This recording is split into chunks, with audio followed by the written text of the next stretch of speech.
Hi. Today I wanted to kind of go over what a past life would look like in a IFS session. Um, I'm going to use a session that happened just a couple of days ago as an example. Um, so I had a client, and there was a part, we got to it after a couple of parts, and it was like appearing in the upper body. There was like a tense, contracted feeling. And there was like an indifferent, apathetic sort of emotion that this part was holding. And it just kind of was going from like indifferent to angry. And so I started to get curious, which is a good idea.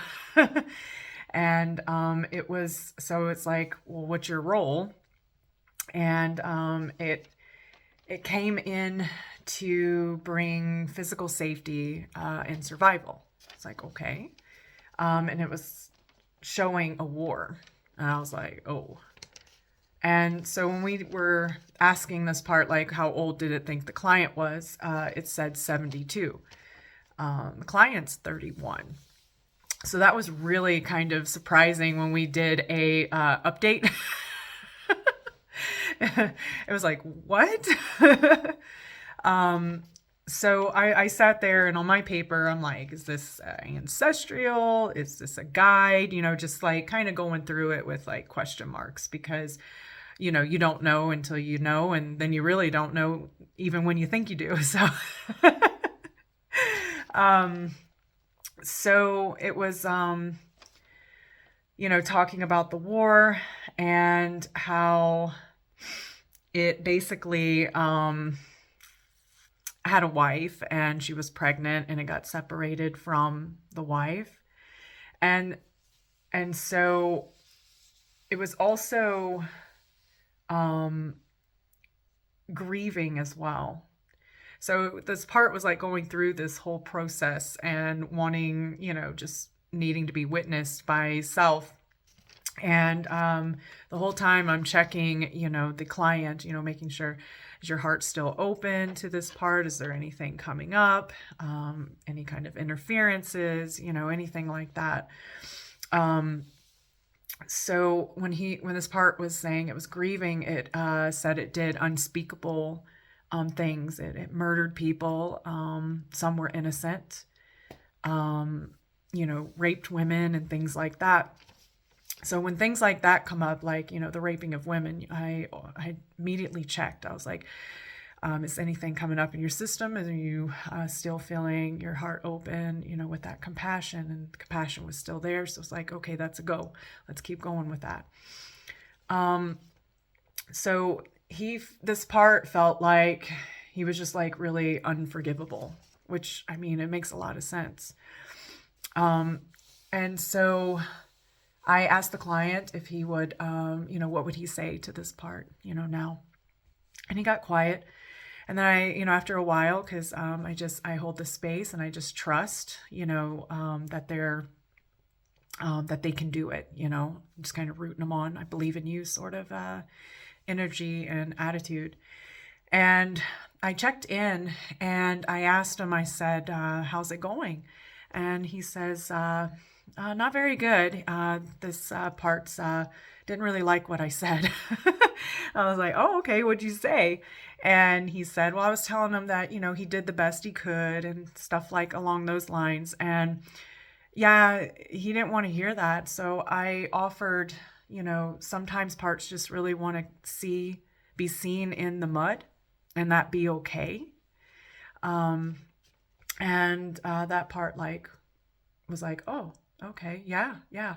And I don't know, don't ask me why, but I just kind of was able to bring myself to how it would feel to be in war.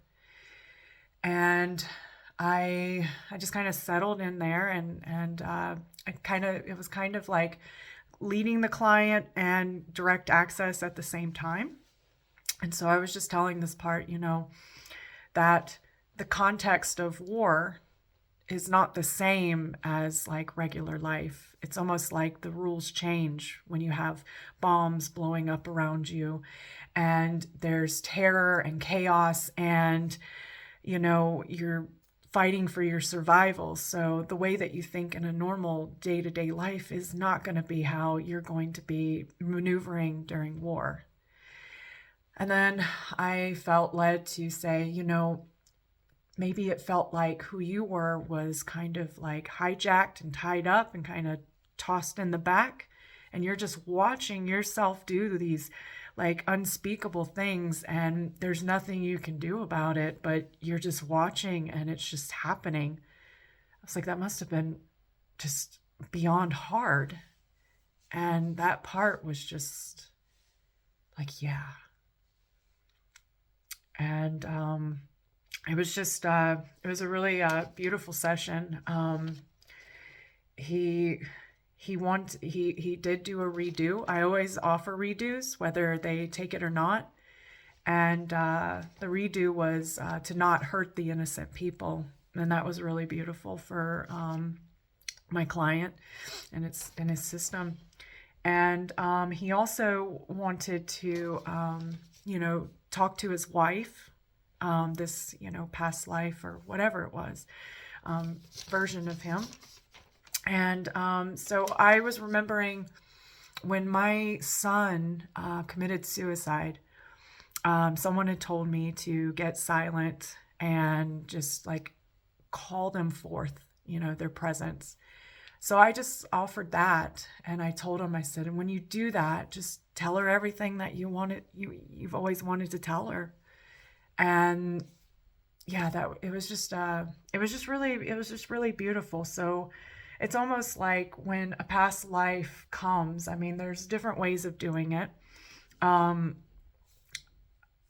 this just seemed to be like really correct. I've always approached past life things like this. I even approach ancestral burdens a lot of times in this way, because sometimes these parts just really want to tell their story and be witnessed, just like a exile wants to be witnessed. So it's almost the same thing, the way that I conceptualize it, and the way that it heals in the clients that come to me.